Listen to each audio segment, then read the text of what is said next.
क्या दिया देखो question, the following are the balances of messrs Bharat limited as on 31 March 2017। Debit balance, credit balance. सबसे पहले दिया है प्रीमाइसेस, वहां पे लिखो टेंजिबल एसेट, पहले मार्किंग करेंगे हम लोग। प्लांट टेंजिबल एसेट, क्यों? हाँ क्या हुआ तेरे इसमें, क्या है सब में वही है, तू गलत सम देख रहा होगा। प्रीमाइसेस, प्लांट, स्टॉक, स्टॉक आएगा इन्वेंटरी में।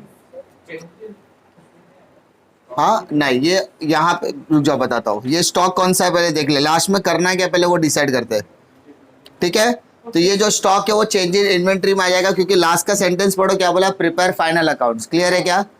फाइनल अकाउंट प्रिपेयर करना मतलब we have to make revenue statement as well और बैलेंस शीट। तो इसका मतलब हमारे 12th में हमने क्या सीखा था कि ट्रायल बैलेंस में जो स्टॉक आता है वो कौन सा स्टॉक होता है, ओपनिंग स्टॉक।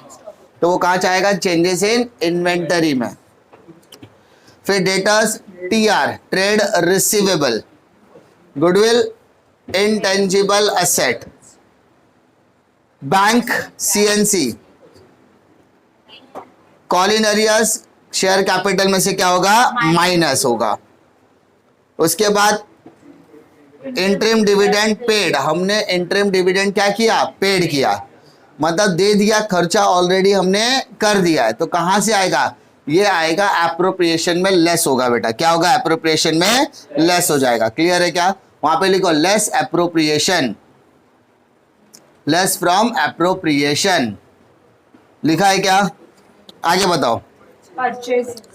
परचेसेस आएगा परचेसेस में।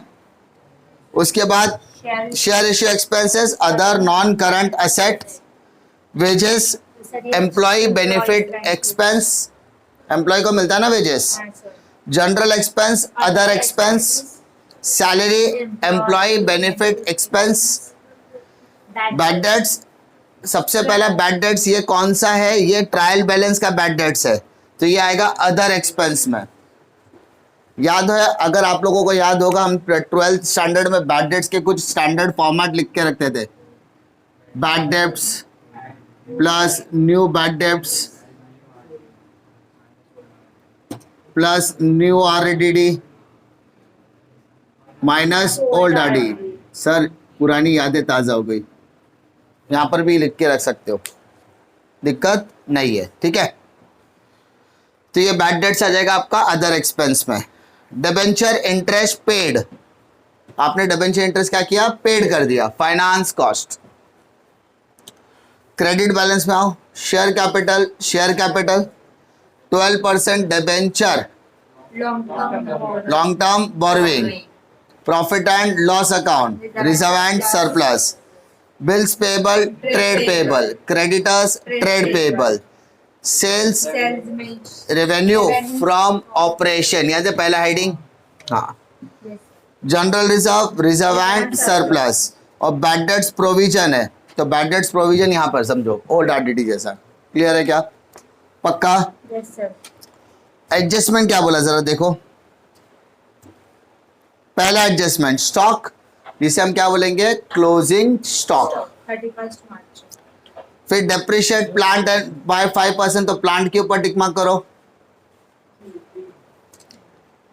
Right of 5000 from share issue expense, share issue expense में माइनस करो, सो टिक मार्क करो, शेयर इश्यू एक्सपेंस के ऊपर टिक मार्क करो।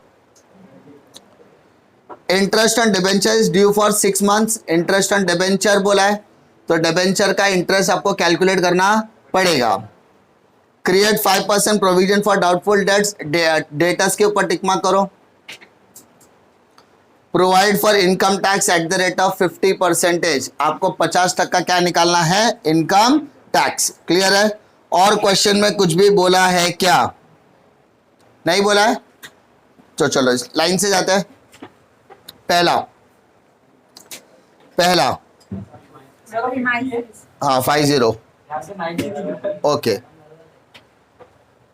50, ठीक है।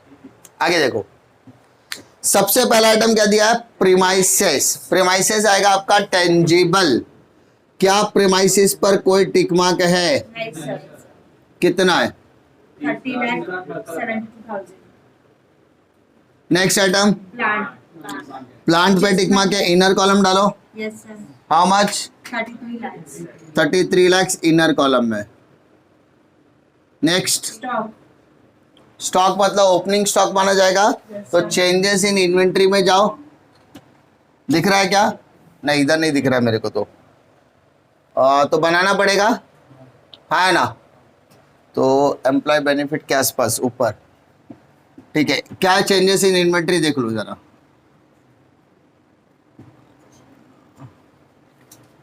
Changes in inventory how much? 7,05,000। तो फंडा क्या बोलता है? Opening stock minus closing stock. What is your opening stock? 7,50,000। 7,50,000। दिक्कत है क्या? नेक्स्ट बोल बेटा। Debtors. Datas trade receivable yes sir. How much? 8,70,000। Inner column में डालेंगे। Next goodwill. Goodwill intangible yes sir. How much? 2,50,000। 2,50,000। Next bank. Cash. Cash CNC how much? 4,06,500। Next calls in arrears। Calls in arrears. तो calls in share capital से क्या होगा? Less, है ना? तो यहाँ पे फिलहाल लिख देता हूँ मैं calls in arrears how much? 75,000। 75,000। Next interim dividend. Interim dividend paid, तो वो अप्रोप्रिएशन से क्या होगा बेटा? लेस। तो अप्रोप्रिएशन हेडिंग होगी, उस अप्रोप्रिएशन हेडिंग के अंदर क्या आएगा sir? Interim dividend how much? 3,92,500। 92,500। Okay, आगे बोलो। परचेस। परचेसेस में आएगा, है ना? डायरेक्टली कर सकते हैं कितना? 18,50,000। 50,000। नेक्स्ट बोलो। Share issue expenses. Share issue other non current asset. Share issue expense how much? 50,000। Inner column में क्यों लिखा? एडजस्टमेंट। नेक्स्ट बोलो। Wages. Employee benefit expense how much? 9,79,800। समझा कहाँ पे क्या आ रहा है? Yes. पोस्टिंग कहाँ हो रही है? Employee benefit expense. नेक्स्ट बोलो। General expenses. जिसका कोई नहीं उसका अदर एक्सपेंसेस। अदर एक्सपेंसेस होता है, ठीक है।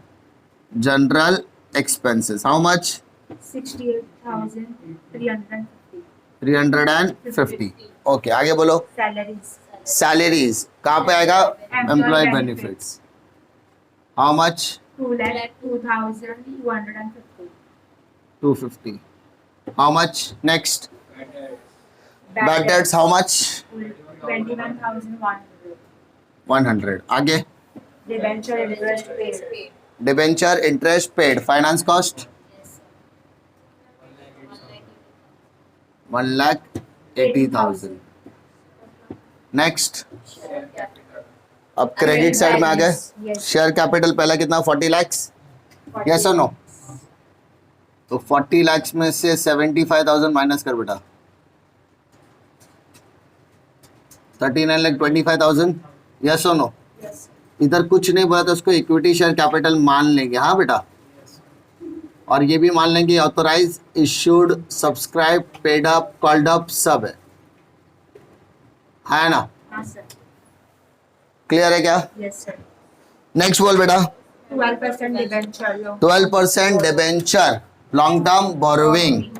Long term borrowing 12% debenture how much? 30 lakh। 30 lakhs। Next profit and loss. नहीं, वो इंटरेस्ट है बेटा। प्रॉफिट एंड लॉस कितना? 2,62,500। Profit and loss how much? 2,62,500। 2,62,500। Okay, आगे bills payable. Trade payable. Bills payable how much? 3,70,000। 3,70,000। Next बोल बेटा। Creditors. Creditors 4 lakh. Next General reserve. Sales revenue from operation directly कितना 41,000. 50,000 okay General reserve. General reserve 2,50,000. 2 lakh 50,000. 50,000 bad debts RDD कितना 35,000. 35,000 आगे और कुछ Exist. सारा part हो गया शेयर कैपिटल को शेयर कैपिटल में लिखा रिजर्व सरप्लस कैटअप का reserve surplus interim dividend appropriation long term borrowing में 12% डिबेंचर ट्रेड पेबल में bills payable and creditor tangible में प्रीमाइसेस एंड प्लांट इंटेंजिबल में गुडविल और अदर का नॉन करंट असेट में share issue expenses trade receivable में debtors CNC में bank balance employ benefit में वेजेस सैलरी फाइनेंस कॉस्ट में डिबेंचर इंटरेस्ट पेड उसके बाद डिप्रेशिएशन अमोर्टाइजेशन अभी आएगा अदर एक्सपेंसेस के अंदर के एक्सपेंस आ गया चेंजेस इन इन्वेंटरी में खाली ओपनिंग स्टॉक क्लियर है अब एडजस्टमेंट नंबर 1 पढ़ो क्या बोलता है स्टॉक ऑन 31 मार्च इसको हम क्लोजिंग स्टॉक बोलेंगे Yes, sir. क्लोजिंग स्टॉक कितना बोला 9,50,000 एज यू ऑब्जर्व सर इसका अमाउंट -2 लाख आ रहा हाँ, sir. है ना Loss. तो चेंजेस इन इन्वेंट्री सीधा 2 लाख रुपए क्या करने का माइनस क्लियर है Yes, sir. और इन्वेंट्री बोला इन्वेंटरी तो इन्वेंट्री में भी सेकेंड इफेक्ट आएगा तो यहाँ पे इन्वेंट्री लिखो सीधा कितना हाउ मच 9,50,000 क्लोजिंग स्टॉक कितना बेटा 9,50,000 तो क्लोजिंग स्टॉक के कितने इफेक्ट आते हैं 2 इफेक्ट ना trading account credit side balance sheet asset side trading account credit मतलब चेंजेस इन इन्वेंट्री में क्लोजिंग स्टॉक क्या हो गया minus second effect balance sheet asset asset मतलब इन्वेंट्री इन्वेंट्री में 9,50,000 यहाँ पर जो माइनस के वो 2 लाख निगेटिव है इसलिए उसको 2 लाख डाला बट इफेक्ट तो 9,50,000 का ही आने वाला है क्लियर है हाँ है ना नेक्स्ट बोल डेप्रिशिएट प्लस होता है कि माइनस होता है minus how much 15% on start. Calculator पहले depreciation on plant 4,95,000. Minus equal 33 lakh का 15% निकाला जो भी आंसर आया माइनस इक्वल दबा दो कितना Sir, 28,05,000. 28 लाख 5,000. 5,000 कोई दिक्कत No, sir.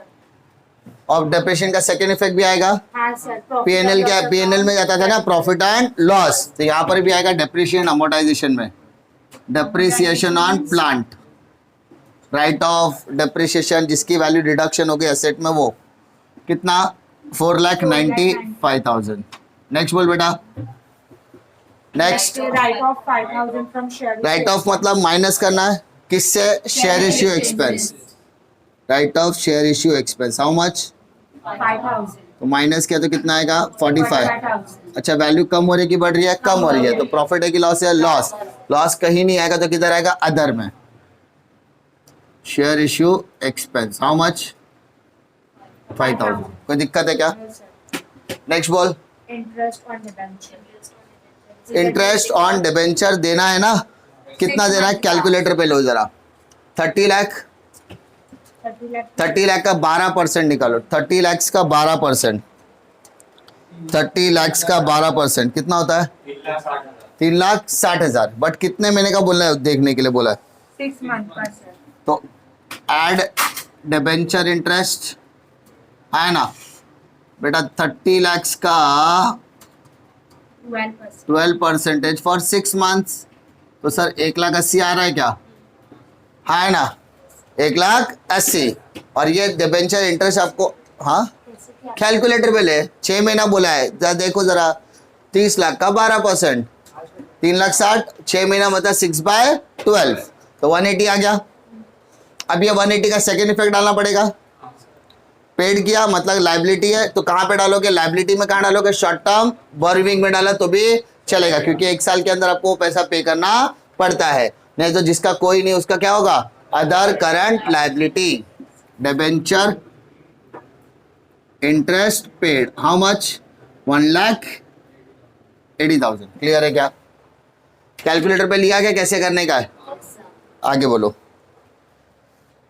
Create 5% provision for doubtful debts. तो डेटर में से आरडीडी क्या करना है, माइनस हाउ मच, 5%. कैलकुलेटर पे लो, 8,70,000 का 5%, 8,70,000 का 5%। भाई साहब 5%, 43,500. Minus equal, minus equal, minus equal. ए बेटा तेरे को माइनस इक्वल बोलता तू क्या करती है? 82,65. अरे डायरेक्टली माइनस इक्वल दबाता आता है ना आंसर। मतलब sir calculator shortcut 8,70,000 multiplied by 5% आया है आंसर। माइनस इक्वल दबा सीधा तेरे को आंसर मिलेगा 8,26,500।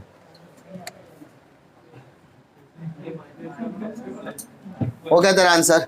Next ball. अच्छा आरडीडी का सेकेंड इफेक्ट भी आएगा न्यू आरडीडी में, हाँ sir. 43,500। Next, provide income tax at the rate of 50%। देखो यहाँ पे 50% बोला तो है, जब तक प्रॉफिट नहीं आएगा तब तक टैक्स निकाल सकते हैं क्या? नहीं, बट इसका सेकेंड इफेक्ट तो आएगा, जिस सेकेंड इफेक्ट आएगा शॉर्ट टर्म प्रोविजन में, प्रोविजन फॉर टैक्स लिख के रखो। क्यों लिख के रखो मालूम है? क्योंकि हम यही भूल जाते हैं। हम क्या करते हैं, टैली करते वक्त टैली करते बैठते यहाँ पे निकाल तो दिया, लेकिन सेकेंड इफेक्ट हम लोग क्या करते हैं, भूल जाते हैं। क्योंकि आज तक हमको आदत क्या था, 2 इफेक्ट पहले डालते थे। अब जब तक मुझे प्रॉफिट नहीं मिलेगा क्या मैं टैक्स निकाल सकता हूँ? नहीं। तो प्रॉफिट निकालने के बाद हम क्या करते हैं, सीधा बैलेंस शीट टैली करने के लिए बैठ जाते हैं। तो बैलेंस शीट टैली करने में हम ये आइटम अगर लिखेंगे नहीं तो इसका सेकेंड इफेक्ट डालेंगे क्या? नहीं डालेंगे। क्लियर है? हाँ है ना? इसलिए क्या करने का, शॉर्ट यहाँ पे है ना, इसके बाद हैशटैग या कुछ भी लिख के रखने का कि इसका सेकेंड इफेक्ट पेंडिंग है। वो कब आएगा? जब रेवेन्यू स्टेटमेंट टैली होता है तब। इसके अलावा क्वेश्चन में देखो और कुछ बोला है क्या? तो सबसे पहले मैंने क्या बताया था, कौन सा स्टेटमेंट टैली करना है? Revenue statement. Revenue from operation हो गया। अदर इनकम में कुछ भी है क्या? देखो अदर इनकम है क्या? नहीं। तो 41,50,000 आपका इनकम हो गया। चेक करो, employee benefit expenses, employee benefit expenses check करो बेटा। एम्प्लॉय बेनिफिट एक्सपेंसेस टोटल है क्या? टोटल का total 9,79,800 plus 2,02,250 how much? Sir 11 lakh 82,050. 050। तो 11 लाख 050। क्लियर है क्या? नेक्स्ट बोलो फाइनेंस कॉस्ट। फाइनेंस कॉस्ट का टोटल करो 3,60,000। तो फाइनेंस कॉस्ट में लिखो 3,60,000, working note number 13। Depreciation amortisation में कितना है? 4,95,000। फिर अदर एक्सपेंस देखो ध्यान से, बैड डेट्स के 3-4 आइटम है, ये दोनों को क्या करने का? प्लस, बट 35 क्या करने का? माइनस। करके देखो जरा कितना आता है।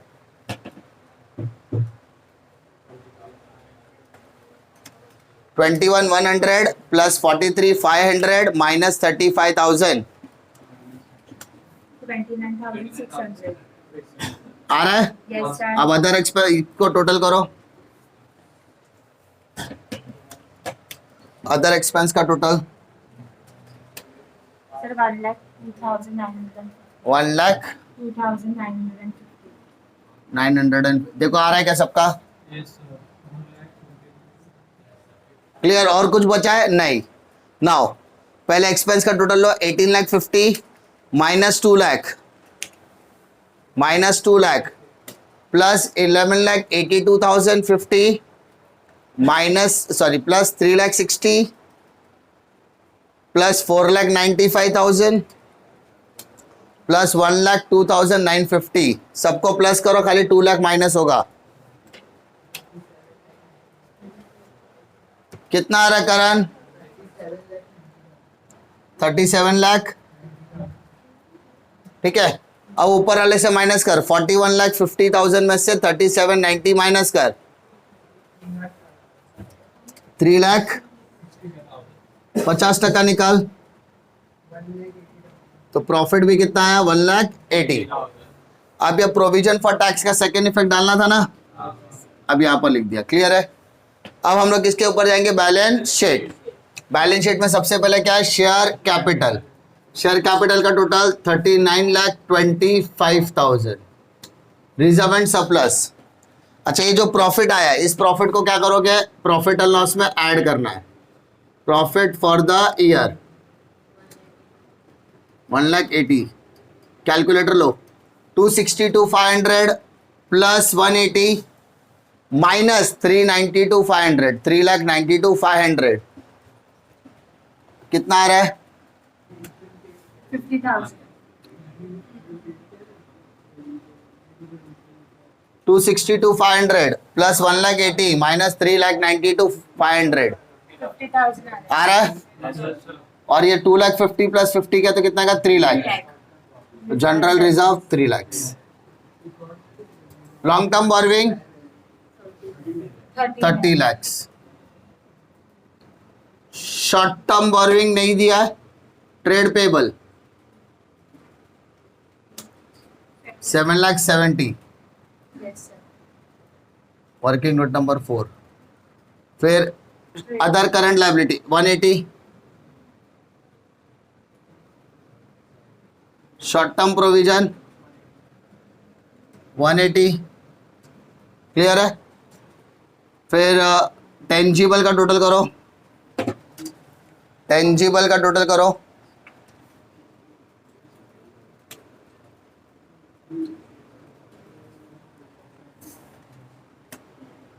Five, eight, double, seven. 5,77,000। Yes, sir. Intangible में 2,50,000। Yes, sir.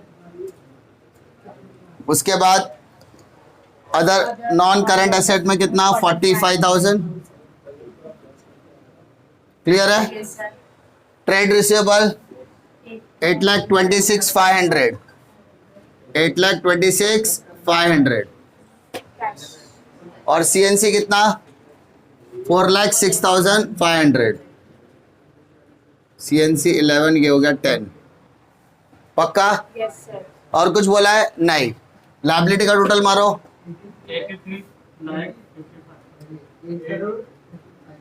1 करोड़ 8 करोड़ 83,55,000। और एसेट का देखो। अच्छा, करके देखो जरा।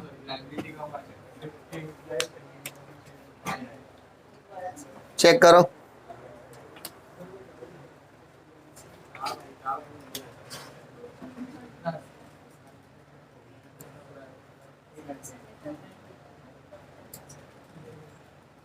बोलना। हाँ, उसका फॉर्मेट दिया तो उसके अंदर डिस्कशन किया था मैंने कि परचेसेस में सिर्फ परचेस रिलेटेड आइटम आएंगे। इन्वेंट्री में ओपनिंग माइनस क्लोजिंग आएगा। एम्प्लॉय बेनिफिट में एम्प्लॉय को wages, salary, remuneration, gratuity, pension, leave salary, bonus जो भी दिया रहेगा वो सब एम्प्लॉय में आएगा। फाइनेंस में जो भी हमने लोन लिया है उसको जो इंटरेस्ट पे करते हैं वो इधर आएगा। डेप्रिशिएशन अमोर्टाइजेशन में जिस भी एसेट के ऊपर डेप्रिशिएशन है वो आएगा, और जो कहीं नहीं आएगा वो अदर में आएगा। समझा? इसके अलावा बाकी कुछ नहीं।